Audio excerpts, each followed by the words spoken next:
Welcome in, everybody, to the West Side Sports Podcast. Today's podcast is we are doing a double feature today, and the second of our double feature is none other than my good buddy Jay at Jay's Trident Podcast. Jay, how you doing this evening, there, big guy? I am doing well. Thanks for having me on, man. I really appreciate it. So definitely a home run for you tonight. You got Jackson Bevins, who's fantastic, and then me. So it's a good combo for you. But I'm doing great, man. Appreciate it. Hey, dude, I was stoked when we were talking about this, trying to get this scheduled. I was down in your land, land of the sun, this last week, catching some sun rays and forgetting about our beautiful Washington sunshine called rain. But dude, we got a bunch to talk about today. This is gonna be a ton of fun. But first and foremost, tell people a little bit more about yourself. Tell about like how you got into like the content creation and just a little bit of a background about yourself, buddy. Yeah. So really, the savior or the person that got me into the podcasting was my wife. You guys know, or maybe they don't know, but I do post game recaps for every Mariners game during the season, or at least almost all of them. Sometimes the life gets in the way, but I try to do it for every single game, along with some off-season videos and some content on signings and whatnot. And my wife was really the inspiration for that. I would babble to her for about 20, 30 minutes after each game about for Seahawks and Mariners, like, well, if they would have done this, then they would have won, or if they didn't do this, or if they didn't make this move in the bullpen. And she was, God bless her, but she was a little tired of hearing it every single night and hearing me go on. So she's like, you should just make like a YouTube channel and talk about this. This was back in like 2018, 2019. She told me to do this. I was always really hesitant. I was just like, no one's going to care what I have to say about this team. There's so many people with more just knowledge on how the game works than I have. But eventually I just decided I'm just going to do it, see what happens. If I end up with 5 subscribers, so be it. Great. It'll be good therapy for me to talk about it. And it's kind of taken off, just on YouTube, essentially. Each Mariners game, you'll have a recap on there on my channel, Jay's Trident Podcast. Obviously check it out if you haven't yet. And that's really my bread and butter, is those post-game recaps. I feel like, I don't have the knowledge to do all the numbers breakdowns that other people have. But I think what you'll find with my channel, if you tune in, is just kind of a real look from just a regular fan. And I always want to kind of be a voice of the fans, one, to find the middle ground, right? Like, it's complicated. There's sometimes it's black and white in sports, but a lot of times there is a lot of gray. And I try to find that so fans can either, go, okay, I understand this, or just have someone to kind of maybe be a voice for them in this community. So that's really my goal in my channel.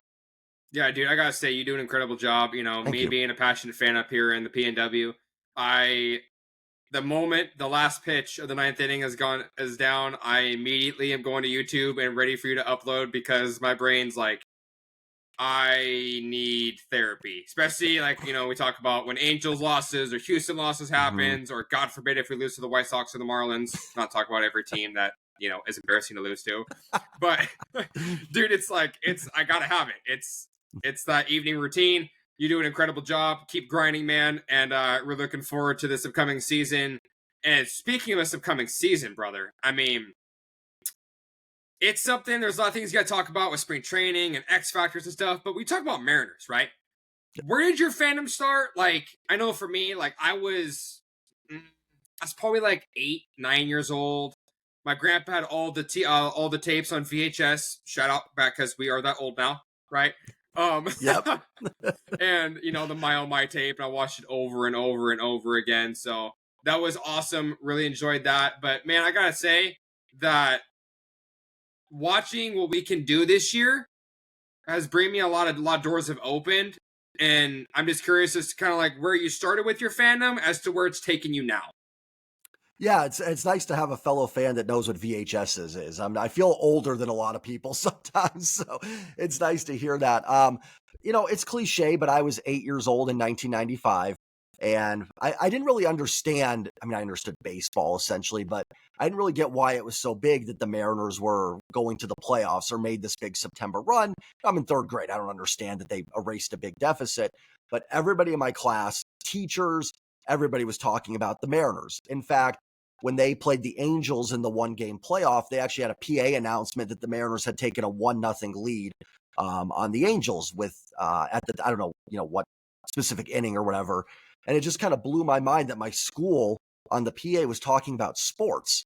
I'm like, this is incredible. I've never, football's on Sundays, so they're not talking about football. And it just kind of blew my mind. So I went home, caught the end of the game, and just kind of got wrapped up in it, seeing how loud the Kingdom was during that game against the Oh Angels. yeah. Yeah, it was just incredible. And that's really where it started. Now, as a kid, things roll off you a lot easier. 96 rolled around. I don't remember being angry that they didn't make the playoffs. I just kind of watched some games and went, well, that's what it is. I get to watch Griffey and Edgar, so I'm fine. And then as you get older, I started to get more in high school into the analytics as much as, I can. I don't have all the math knowledge that some of these people do. But I read Moneyball, and stuff like that. I started following USS Mariner, Lookout Landing at the time. You had Hmm. Dave Cameron and Jeff Sullivan, and they were kind of really not like inspirational in terms of me starting my content, but just really getting into that baseball's deeper than just, go up with a bat, hit a ball, and throw a ball, to the hitter. So kind of got into it from that. And then really that's just been, I would say since high school, 2000, 2001, I've probably watched some part of every Mariners game. At some point, maybe it's just the highlights on YouTube. Maybe it was, Baseball Tonight highlights. But I think I have seen at some point something from every Mariners game since then. So as I got into high school, it became more serious. It went from just this fun thing as a kid to watch Griffey and A-Rod and Edgar to, oh man, I really want my team to win. Hmm. And, 2001 was when I was a freshman in high school, and that was amazing. And then a lot of bad years, right? We sat through a lot of awful baseball, and starting in 2004, there was a couple years like 2007, 2009, 14, where they were, competitive, but not amazing. And just kind of brought me here. There wasn't really like a aha moment for it. It's just always been something that I've enjoyed. And now it's become really, something for me and my family that my kids enjoy, my wife enjoys. So it's really baseball it's more than a game. And I think a lot of people can agree on that.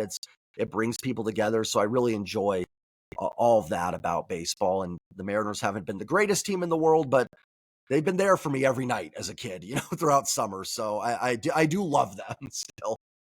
Yeah, you know what? You say that, and the first thing that comes to my brain is from the Sandlot. Baseball is life. Yeah. It's it, man. It's every March we get a reminder of how, like I was telling, like my girlfriend's a diehard Dodgers fan, right?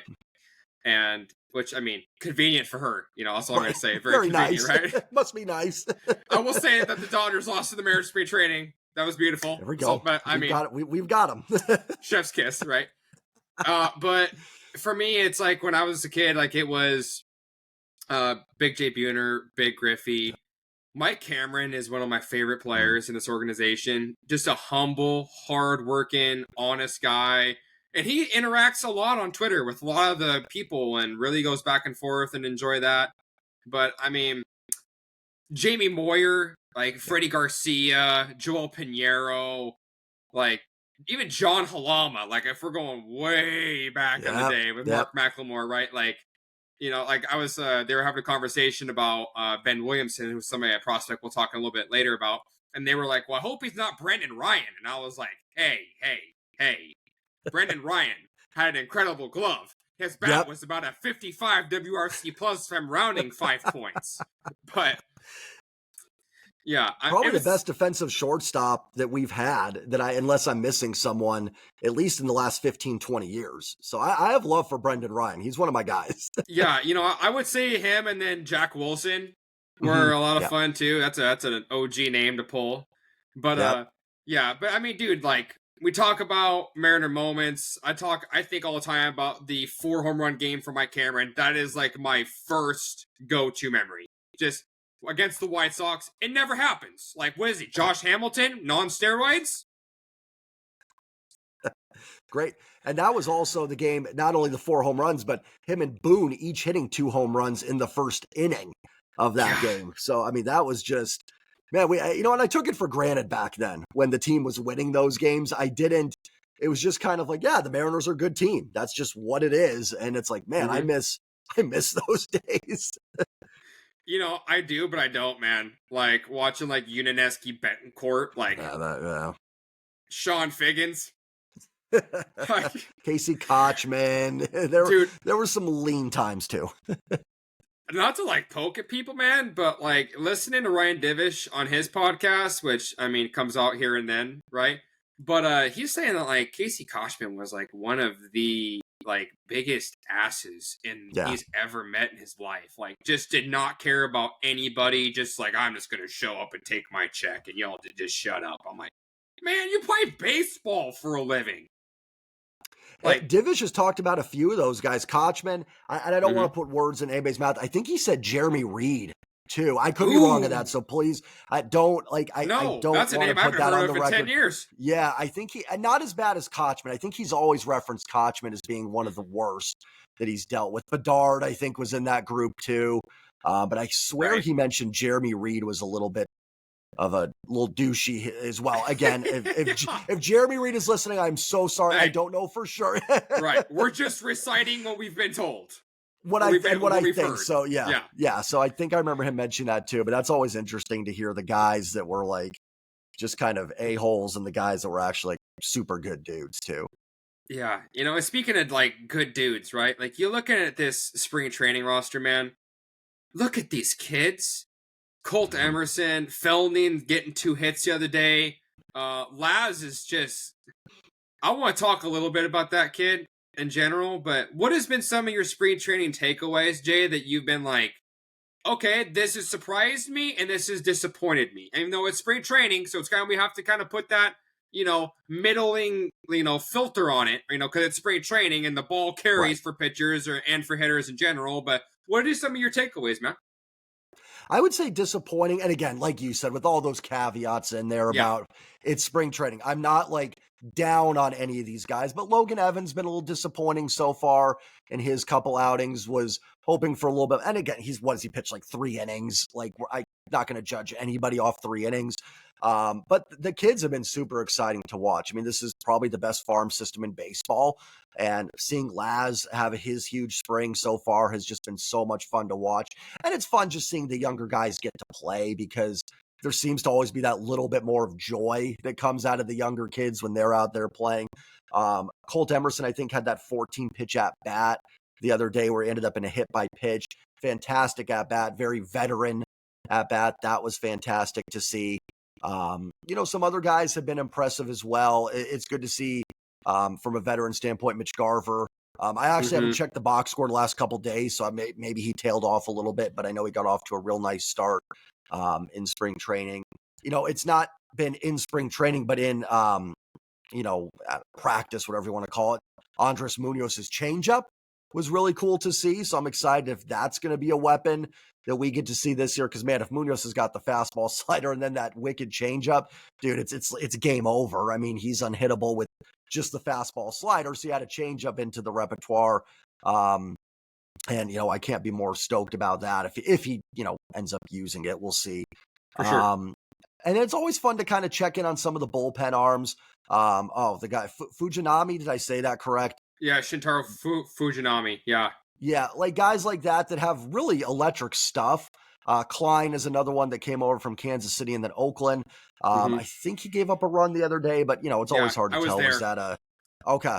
Yeah, it's like guys like that are kind of always interesting because every year in this bullpen there is a Justin Topa, a Paul Sewald, who was it last year? Colin Snyder, Gabe Drew Spire. Steckenrider. Yeah. Drew, exactly. There's always one of those guys. So I'm always on the lookout for like who could be that guy this year because there's going to be injuries in the bullpen. There always is. There's going to be an underperformance. Like maybe Colin Snyder just doesn't have. I'm not, singling him out or anything, but maybe he drops off this year. So it's always fun to watch those guys too and see who could be an impact reliever because those signings go under the radar. But we know they've made some really impactful ones that have helped this team in years past. So it's been fun so far. It's been just nice to have baseball back as well. Yeah, it's great to have baseball. Good to have the routine back in the afternoon. I will start with my disappointments, and then I will end with my eyebrow raising moments as well. And like you said previously, I am not trying to jab at players. It's not what I'm here for, unless you deserve it or do something stupid enough to where you get that conversation, right? Yep. 3 errors in 2 games for JP Crawford makes me concerned. Yep. It does. JP Crawford's value on this team in order for him to be a 110 WRC plus bat, for those who don't know about WRC plus, it's essentially 100 is league average. He needs to have a glove. He doesn't have to be gold glove, but it needs to be pretty damn close to it because he's going to only hit 240, 250, 9 bombs, 50 ribbies, a 670 OPS if we're being slightly raising on that. So Right. Crawford was a little frustrating. You brought up Fujinami, man. Watching that guy pitch is like Fernando Rodney, the experience all over again. Yep. Because you just don't really know where it's going to go. It's him and Ryan Stanek is like the two guys I like combined. You have no idea where the ball's going to go. But if he throws in the strike zone, it's a pain in the ass to hit. Like watching the guys, like he was 3/4 throwing, it was 98. And everyone's like, dude, like Lucas, chill, bro. It's spring training. And he's like, I am chilling. Right? Yeah, no, 100%. I was just going to agree with that. It's that's a great way to put it. It's just that, like, man, if they can find the zone, these guys are unhittable, but then they just lose, and it's so frustrating to watch. Yeah. Drew Pomerantz, I thought was okay. Jesse Hahn, I forgot he even signed, to be honest. He's another one of the 15 dumpster pile arms they signed in. Not saying he's dumpster, but it's just a large container of random dudes, right? He looked good. Neftali Feliz does not look great. He probably should just buy a house in the Dominican or wherever the nation he resembles and resides from and retire, considering he's eligible for the Hall of Fame next year. I didn't even know he was like, I knew the Mariners had signed him. I was like, wait, is that the same Neftali Feliz that I've remembered from the Rangers? I'm like, that is. I'm like, I honestly thought that guy had been retired for like 9 years. I don't remember that hearing that name in forever. And I agree with you on the retirement time. I'm trying to think of anything else that was like overly disappointing to me. I'll be honest, Tyler Locklear, I got a lot of questions. I have more questions than I have answers about Tyler Locklear right now.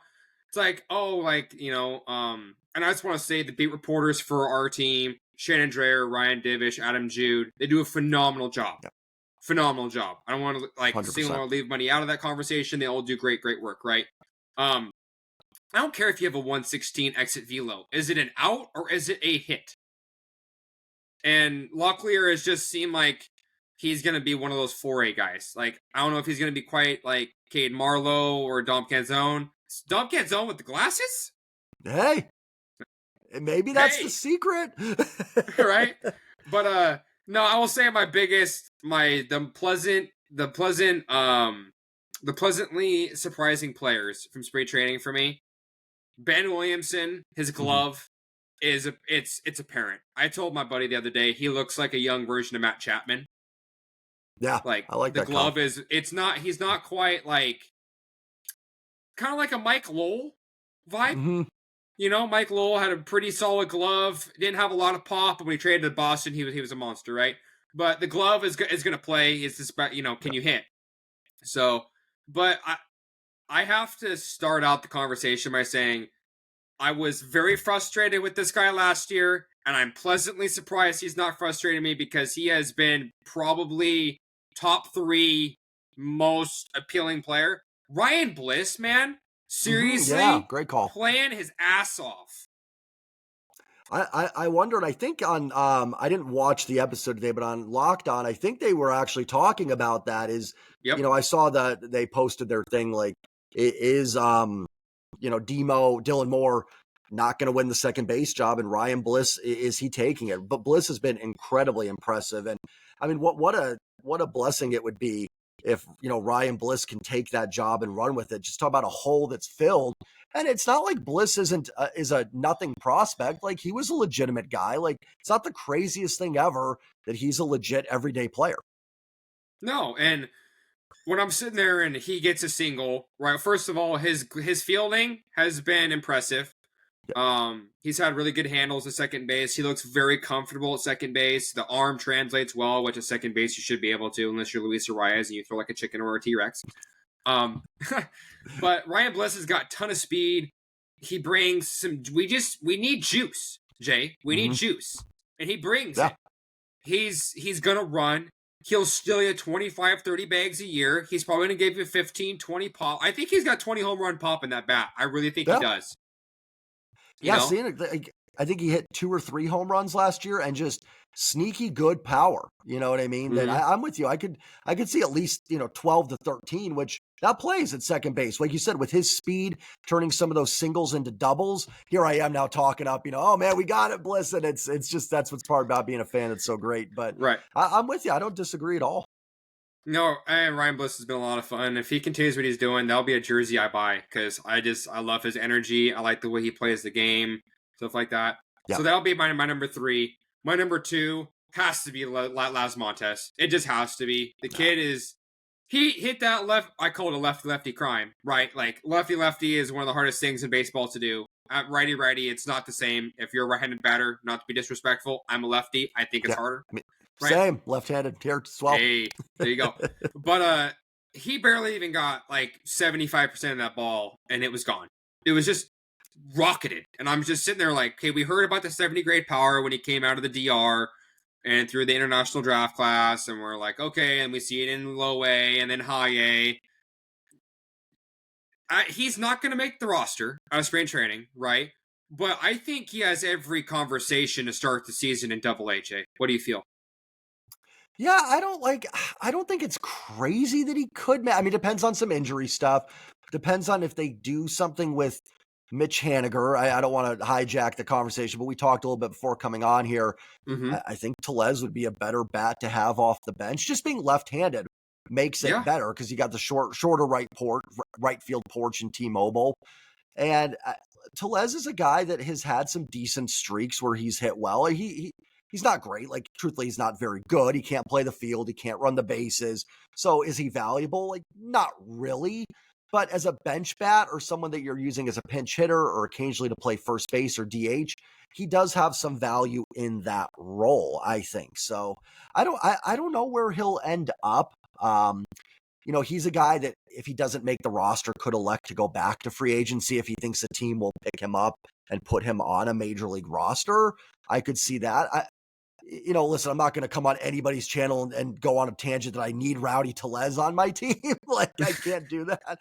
But I do think that he makes some sense on the roster, at least compared to a Mitch Haniger, to be honest. I think it makes, I guess you could consider Haniger an outfielder. That makes a little more sense. But just as a bat, I prefer Tellez on the roster, I think. Well, I agree with you, man. Like I said, not to like go backwards before we go forwards, but the conversation is apparent because if you have Bliss on the bench, you have Garver on the bench as the backup catcher, and Mastroboni, which that dude, again, I know we've said this not twice on the show, not trying to poke holes at players. If you're listening to this, Miles Mastroboni, thank you for listening. Really appreciate it. However, you do not deserve a spot on this roster over one of these younger kids, in my opinion. You just don't. I don't care if you can play 5 different positions. How well do you play them? How well do you what is the complement of your game? Ryan Tellez, if you have a 7th inning, 8th inning situation where a power arm comes in, like let's say Mason Miller comes in, and you've got Haniger inside the game, right? Assuming he makes the roster, because I doubt they're going to cut him, but that's a different conversation about ownership, right? So. Right. You need to have a left-handed power bat you can bring off the bench and say, well, yeah, this guy has the opportunity to go yard and go 425 off the Hit It Here Cafe windows. It's legit 70 grade power, 65 grade power on the 2080 grade scale. But Bliss has been fun. Montes has been fun. My number one thing from spring training is like a 2-headed monster, right? 1B, Matt Brash. Being able to come back, throwing at 93. He looks good. He looks comfortable. Jackson Kowar, so far, everything has went well. But getting him back in this bullpen is just a massive get for this team because the bullpen at the end of the year was hogwash, to put it nicely. Didn't Kowar go back on the 60-day IL or something recently? He did. Okay, I've been kind of out of it the last couple days in terms of following. So, what was with that? What was the injury? Do you know? So what they did with him, essentially, with the 60-day IL, is that he was on the 60, And then when you put somebody on the 60-day IL, I don't believe they have to spend the full 60 if they were on the 60 previously Okay. coming in, right? Okay. So he was already on the IL. They were trying to like get him worked up off of that, but that cleared a roster man spot for which is why Seth Martinez was That's brought right. in off waivers. So that's why they did that. But Jay, we'll talk about him in a little bit later too, bro. Bryce Miller to me has every ounce of Spencer Strider and dog in him. Yeah. And 98 miles an hour in spring training, I was like, hey man, we don't need another Drew Smiley situation where you throw 96 in the World Baseball Classic and you've only thrown 93 in your life, you know? But he looked strong, he looked confident, and Bryce Miller to me I could make a conversation that he should be starting on opening day. Yeah, I wouldn't listen. I honestly wouldn't fight any of these pitchers starting opening day. I mean, I guess I'd probably, if you said Woo, I'd be like, it probably doesn't I have agree. like the, I agree. yeah, you know what I'm saying? Like, that just doesn't have the longevity to earn that yet. I'm with you, man. Like, the more I talk and listen to people talk about Bryce Miller, listen to Ty and Colby talk about him in a Mm-hmm. trade thing a couple weeks ago, man, I'm fired up for him. And I was so convinced last year, not trying to be negative, but like he's going to drop off a little bit in the second half. He's throwing like we saw at his rookie season. He did have a little bit of a drop off in that second half, and I was a little bit worried about that last year. And man, he got stronger. I thought it was actually the other guys that dropped off. Kirby had some rough starts. Logan dropped off a little bit. Castillo got hurt. I think it was an ankle, so nothing, that was an arm thing. For sure. But it was Bryce that was carrying this rotation with the dwindling playoff hopes in September. Man, I'm with you with Bryce Miller. And then developing that splitter a little bit more last year. It wasn't like an amazing pitch, but it was just enough to work off that fastball. And then I think he's talking about, was it a cutter or something he's at? I could, something that he's added It was. this year as well. So yeah, I'm with you. Like, I mean, I'd probably give the ball opening day. It's ceremonial, to Castillo or Gilbert, but I'm with you. Like, it would not shock me if Bryce Miller is the best pitcher in this rotation. And that's another guy, like, get him locked up. I don't know if Logan Yes. and Kirby are going to do it. Potentially, they may not. I think you could get Bryce Miller locked up, and man, I am so excited to watch him this season. I can't Yeah, wait. him and Brian Wu are, I Mhm. call them the Wu-Tang Clan. No pun I love it. intended, man. Like, they come in and they just do what they're going to do. Bryce is like, I'm true Texan to my core. And Brian Wu is like, hey, I have the smoothest. This is a really bold, like, statement about Brian Wu, but I really see a lot of Pedro Martinez in Brian Wu just because Pedro was so smooth coming down the mound. Mhm. Like, some people compare him to Mark Pryor or Kerry Wood too. Like, but his natural movement, like I watched a podcast, Mookie Betts podcast last year. He had Cal Raleigh on, and they were like, "Dude, what is with that Wu guy, man? Like, his fastball, it doesn't even creep; it explodes." Yeah.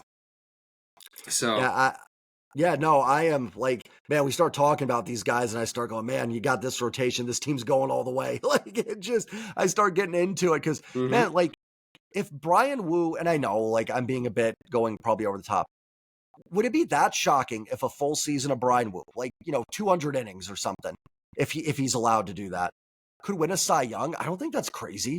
I don't, No, is that wild to say? Like, Bryce Miller, same way. I yeah, mean, you've got four guys, I think, that could legitimately be in the Cy Young conversation in this rotation. And I'm with you on Brian Wu. Smoothest delivery in baseball. Such an pleasing to the eyes aesthetically to watch yes, Brian Wu pitch. There's some guys that are just not. They're good pitchers, but they're kind of hard to watch because they're very herky-jerky with their movements. Wu is the complete opposite. He is so smooth on the mound. And man, having him healthy for most of all of last year, and that's the key. If he can stay on the mound and make 30 starts, give or take, I mean, the sky's the limit. It really is for Brian Wu, in my opinion. yeah. It's like when I think about Brian Wu and Ben Ranieri of the Sea Level Sub guy. He is as far as I know, he is like the biggest Brian Wu fan on the planet Earth. Like all the Brian Wu After Dark videos that he posts every single night on Twitter, right? Yep, But yep. And shout out because he does a great job on his C stack too. He's like, I don't know, I say this without being light. He is kind of like the next Ryan Divish is what he's kind of being groomed into, and he's doing a really good job over there. But Yeah, he's we talk about the fantastic. pitching, we talk about opening day, the upcoming season, brother. We're a couple weeks away. You Yeah. know, we got a lot of things to look forward to. There's some stuff that I'm still just slightly terrified of. What are the things when you look at Mariners 2025 season? What are like, I don't want to put it at three, but like what are your top 3 or 5 like things that you're most focused or like paying attention to this upcoming season? Yeah, in terms of things that make we talked about a lot of positives, things that make me a little nervous. Like I don't want to just say the offense because you look at WRC plus and they finished, I think, 12th in baseball last year. Yep. But there's this kind of, and I saw it on Twitter today. I think it was Talking Baseball was talking about, hey, the Mariners, if they just had a league average offense, would be prime position. And it's like people go, no, they were 12th in WRC plus. There are people go, but they were 21st in runs scored. There's this kind of middle ground there, I think, that it's tough to find because WRC Plus is a fantastic tool, but you have to score runs to win games. Kind of like you talk about exit velo with Locklear. Like it's Yeah. great. I want the guys hitting the ball hard, but they got to drop in for hits too eventually. Like I can't be in September when they're 20 games out going, but hey, the exit velo looks really good. Who cares? So I do the offense too, the consistency was always an issue. They'd have weeks last year and September. They might have been the best offense in baseball in September. But then they have months where you're like, can they score 2 runs? I don't even know what that looks like for them to score 2 runs right now. And I'm hoping with Kevin Seitzer, Edgar, a little bit of what Dan Wilson did in September last year. Maybe it was just luck. Maybe they just hit better. But hopefully there's some stuff there. And I'm hoping the offense can find a little consistency. If they can do that and be 14th to 17th in runs scored, 10th to 13th in WRC plus, I do feel really good about this team. But you've got some question marks in the lineup and stuff. So, is Polanco going to be bounce back? Does Garver bounce back? Like, I think he can. I'm actually encouraging. He hit lefties very well last year, but he could also just kind of stink. What do you get from Mitch Haniger? Can he be better against lefties to give himself some value? What's happening at second base? Is it Demo? Is it going to be Bliss? Does the spring training transition? You talked about JP. That's another one. Do we get 23 JP or are we getting more like 22, 24 JP? And all those little things add up, right? At the end of the year, you put all those into the blender and like, they don't need all of them, right? Like a couple of those guys can be bad and you can still be good. Like Jesse Winker was terrible in 22 and the Mariners are still a good team. But if all those things go wrong, it's going to be tough. But if they all go right, I think they can compete easily. And then the bullpen health. But I think that's always a concern for teams. Like I'm super excited to have Brash back, but is he going to be Matt Brash of 23 or does it take some time to get going? Is there a setback that happens and all of a sudden it's like June 1st until we get Brash? Does Santos bounce back? That would be huge. That was supposed to be a 3-headed monster last year for a back end of the bullpen that would be unhittable. You didn't get that last year because of the injuries. Do they bounce back? And the optimist in me says yes, but there is a chance that, Santos just isn't that great or something. It just lost it and stuff. So I think those would be kind of the big question marks. For all the things I'm optimistic about, you could come at those same optimisms with a pessimistic view. And I'd go, I totally get it. Right. For me, it's like a lot of what you touched on is what I also agree with pretty strongly. The offense kind of holds the candle for the cake, for lack of an expression. It's this team will go as far as the offense takes them. The pitching is going to pitch, assuming health. Knock on wood, right?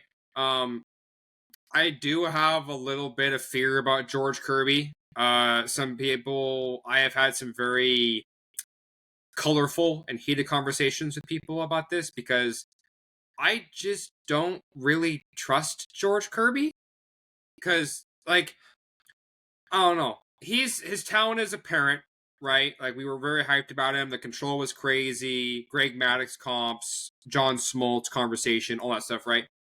But like we saw last year and the years previous, man, when it goes bad, he just falls apart. he's like a cheap Tampa Bay like lawn chair in a retirement community, man. Like he just collapses, Yeah. and it's he's got the talent. I hope he can kind of learn to throw strikes outside balls outside the strike zone to kind of get some more chase rate, to include the chase rate, because that's what happens. Like when Pittsburgh came in, they hit 7 home runs. Baltimore crushed the ball against him, but we've said this for a couple years now, and might be the most polarizing thing I have to say in this podcast. Julio Rodriguez, in my opinion, is not the superstar of this team. It is Cal Raleigh. Cal Raleigh, Julio has he had obviously the Rookie of the Year initial season was one to remember. The All-Star game, the home run robberies, the funny moments with Lance Sutton in the outfield, the home run derbies. Cal Raleigh shows up, hits 30 home runs, won the Platinum Glove last year, which for a catcher, in my opinion, is the hardest thing to do in baseball. It is. Yep. Considering of Adley Rutschman, Will Smith, Salvi, the list goes on, right? But when you have this team and a player of Cal Raleigh's caliber that has to master essentially 5 different people and have to say, well, I need to know when to kick him in the ass and when to lift him up. Yeah. That, to me, is harder than Julio, where they gave you this giant contract, and that's where a lot of people are saying, well, they gave him the money. He's the big one. I disagree. Like, Julio Rodriguez's talent is apparent on the field, right? It's like we hear this all the time about guys look different. They set the ball sounds different off their bat, right? Julio, Feldman Celestin, Mookie Betts, list goes on. Ohtani, obviously, right? Right. So, but Cal Raleigh, I believe, will take this team wherever they want to go, because I call him the gunnery sergeant, Jay, because he holds everybody accountable. He was the one that had the stones that called out and the ownership and said, yo, this is not good enough. Right. And that's where the cup that stirs, stir the cup, the cup that stirs the drink, for lack of expression. But this team has a lot of upside. There is a lot of capability in this team. You talked about Polanco. We've talked about Mitchell, right? But I think it's going to be somebody like a Ryan Bliss or a Mitch Garver. Hey, it's an odd year for Mitch Garver. I don't know if you know about the splits between odd year Garver and even year Garver. They're legit. Yep.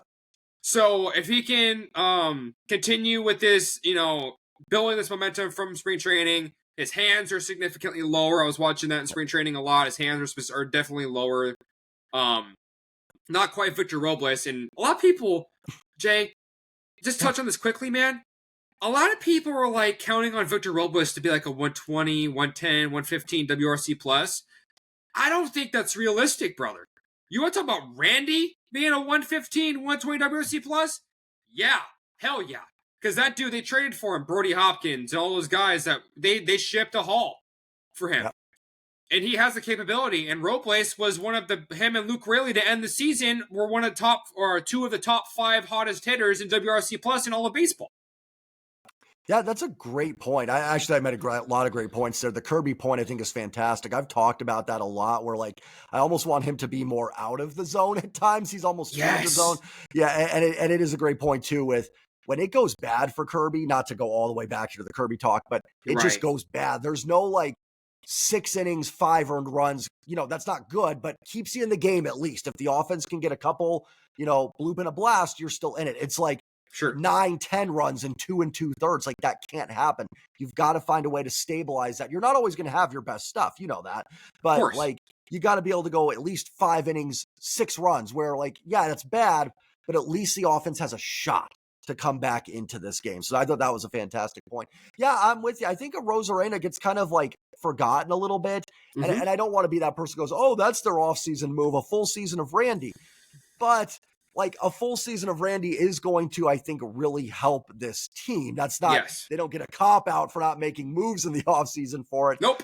But this is a really good baseball player. He's got holes in his game. Everybody does, I think, in this lineup to an extent. But and I'm with you on Robles. Like, I think he will be fine. I actually do. I think the breakout was legit, but I don't think he's going to be this like whatever he finished September with, 125, something insane.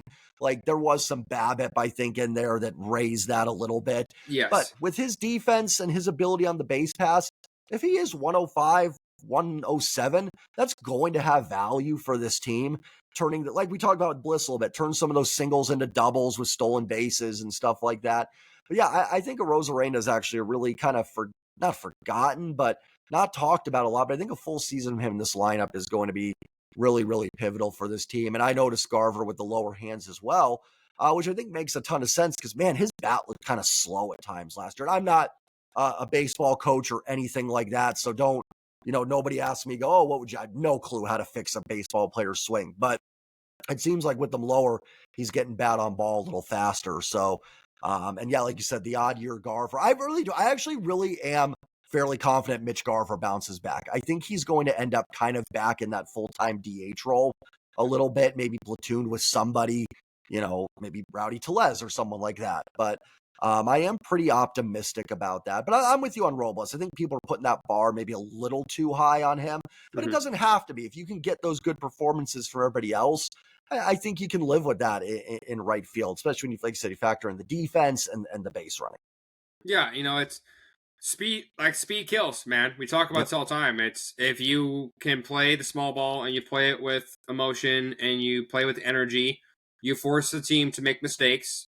More than 50% of the time, somebody's going to make a mistake. So it's something like hearing the mantras and the kind of the pillars from Dan Wilson on 710 during spring training with Brock and Salk, which they do obviously a great job. That it's, and I don't know how I feel about this. It's like, we got every day we're gonna go to the ballpark and it's gonna be a battle. Well, it should be a battle. It's your alpha male competing for the same thing to win the game, right? And Right. how many years, Jay, have we said? How many years have we missed the playoffs by one or two games the last 5 years? I mean, last 2 years alone, I think they've Yeah, missed by one game at the end of it each year. Yep. I mean, one yeah, game in April could have made the difference. no, for sure, man. And hey, we're gonna just list off one X factor for each one of us for the 2025 season, and then I'm gonna let you plug in your pod, give yourself a little bit of a overview, and then we'll call her a day. But dude, like you look at this 2025 Mariners, right? You got all kinds of players. You got one guy. I know, like I'm not gonna like take something from Ty and Colby, but I'm gonna just temporarily borrow it for the time being, right? You're gonna put your flag on a guy. Who is it? Man, it's gonna be a cliche answer. First, I also want to say I'm with you on Cal as well. I think he's the heart and soul of the team. I just wanted to comment on that real quick. Yeah. It's gonna sound kind of like, really, that's an easy answer. It's Julio, and it's finding the consistency. Man, like what was at the All-Star break last year? What was Julio at? Like an OPS that was maybe 700 if we're being like nice, with what, like 12 extra base hits. I'm missing that a little bit, but right, it was something where it's like, dude, like come on, man. It was just a singles merchant for like the first Yeah. 4 months. And that's fine. Like it can work, but I need Julio to be Julio. better. Yeah, I need Julio to be Julio, and there's going to be down months. Not everybody is going to be an MVP April to October, but those down months have got to be like, I don't want to put like a number on it, but a 745 OPS or something where he's still got some pop, and the swing and miss is going to be there. It's just in his game. It's how he plays. But man, there are some at bats, and you know this, like where you watch Julio and the guy can't make it out. You're like, this guy's just impossible. You cannot get him out. Then there's other at bats where I swear I could go up there and probably give a more competitive at bat than Julio in certain situations. Mm-hmm. Just finding that middle ground. I'm hoping Seitzer, Edgar, Dan can help him find that. I don't know if it was the coaching staff's fault. Maybe it's just the way Julio is as a player. He's just always going to be streaky. But if he can find that consistency, doesn't have to be MVP, but if he can just find the consistency, that is going to be so important. Just don't let the down months be atrocious. Let him be average. And I'm going to put Julio in there. I still think this team's going to go as far as Julio goes. If he's inconsistent, I think they'll end up being a little inconsistent. If he's an all-star and an MVP, I think the sky's the limit with all the other stuff we've talked about. No, I agree, man. Like you were talking about Julio in the start. It's I don't like the expression "this team goes as Julio goes," but like when Julio is rocking and rolling, this team is significantly different to deal with, and Right. it's been like this every year of his career. He comes out and he struggles till about June when the weather starts warming up and the ball carry is a little bit easier, stuff like that. He's got to find a way. And thank God we're not going to Minnesota to start the season in the middle of the snowstorm. I guess it's been the last 3 years in a row, whatever it's been. I gotta say, man, my flag, it's gonna be Bryce Miller. Yeah, I like it. We no disrespect to Luis Castillo. He is La Piedra. He is the Rock, right? He has been listening to a story about him and Logan Gilbert. That I don't know if you heard this, Jay. That when Logan made the All-Star game last year, Logan gets to the ballpark, starts prepping for the year that we had the All-Star game, which was year before last. Excuse me. Right. Yeah. He gets in there because Logan and George are part of the things and the festivities, and there's a very nice watch in Logan Gilbert's locker. And he was like looking around, like, what the hell did this come from? And there was a note, and it just said, Gilbert deserves this. And it had like a little like La Piedra sign in the corner of it. And Castillo just points at him, and Logan's like, dude, are you kidding me? Like, how much does this thing run you? And he's just like, you're a stud, man. And having somebody like that has the young kids, and I don't call him a young kid anymore because now Logan's a big part of this. You know, they have to sign him. I don't care what it takes. You have to keep Logan Gilbert in Seattle. It's going to be expensive, but they got to do it. But to get back on the X Factor conversation real quick, Bryce Miller has the capability to be the best pitcher in the American League. And a lot of people are going to say, dude, you have Tariq Skubal. You have, there's a laundry list of dudes, right, in this AL that are incredibly talented. I'm not taking them away. I think Bryce Miller has every capability of being the best pitcher in the American League with the cutter that we talked about. 14 inches of movement at 88 miles an hour. He now has he was talking about this on 710, a true 7-pitch mix, Jay. Yeah. Yep. Good luck. And he throws 98. Yeah. Good luck. You know, he's in the analytics. He is comfortable. He knows where his roster spot is. And this team is going to be something to reckon with if they can finally, for the first time in, I don't know, what was it, 4 years since we made the playoffs, that we put both the offense and the pitching together at the same time to make something special happen, brother. That well said. Because, man, that's always seems to be the issue. The offense is struggling, the pitching's lights out, and they're losing games 1-2-0. You're like, man, didn't even need good offense to win this game. Then the offense will randomly heat up, and all of a sudden it's like, that's the game Kirby gives up 10 runs in 2 1/3. Just putting it together, and I'm hoping that's where Dan can come in and help a little bit. And I'm with you on Bryce Miller, man. I mean, I can't wait to watch him pitch. And I really do think it could be a special year. Truthfully, last year was a special year. I think he finished highest in Cy Young votes among any Mariner starting pitcher. I think he finished, second or third in ERA in the American League. So not like last year wasn't special. Like you said, adding that cutter and everything, I mean, it makes you wonder how anybody gets hits off these guys sometimes. For sure. Well, hey, Jay, just before we hop out, man, how about you plug your show, tell your people a little bit more about how they can watch you, check out your content, all that good jazz. Yeah, nice thing about my channel is there's just one place. It's on YouTube, Jay's Trident Podcast. I'm assuming if you type that in the search engine, YouTube, it should pop up for you. Like I said, you're going to get, I'm not the most knowledgeable guy in the world. You're not going to get crazy breakdowns of exit velo off cutters, go this, and this. I'll look at those numbers, but there's much better people than that out here. But I think what you're going to get from me is just a regular fan. And sometimes I think that means a lot for people hearing that from regular fan. You're going to get post-game recaps for all 162. So if you're just, man, a game just hits you hard, you need someone to kind of vent for you on your way to work the next day, head over to my channel. You'll get a post-game recap for each Mariners game. And hopefully I kind of can help either ease the pain, extend the excitement, whatever it may be, or wallow in misery with you. You know what I mean? So whatever one we fall into, and we've had a little bit of all of them over the last few years. So yeah, YouTube. I'm on Twitter as well. I'm actually not on Twitter as much. I'm trying to get off of there, I'm trying to spend more time with the family and not be on social media Good man. 24/7. Good man. Appreciate it. So not as much on Twitter, but it's at Jay's Trident Podcast there. If you want to follow me, feel free to. And hopefully, if anybody's in Arizona, I'm going to be at some games here in a couple weeks. So I'll post that on my channel when I'm there. And if you're there, stop by and say hi. Would love to chat ball with anybody. Awesome, man. Yeah, for anybody listening, Jay does an incredible job with his dedication to his podcast, and he is much more consistent than I am, for full transparency, when it comes to game in and game out. But, dude, I can't thank you enough for taking out almost an hour out of your evening to spend and touch out some ball with me.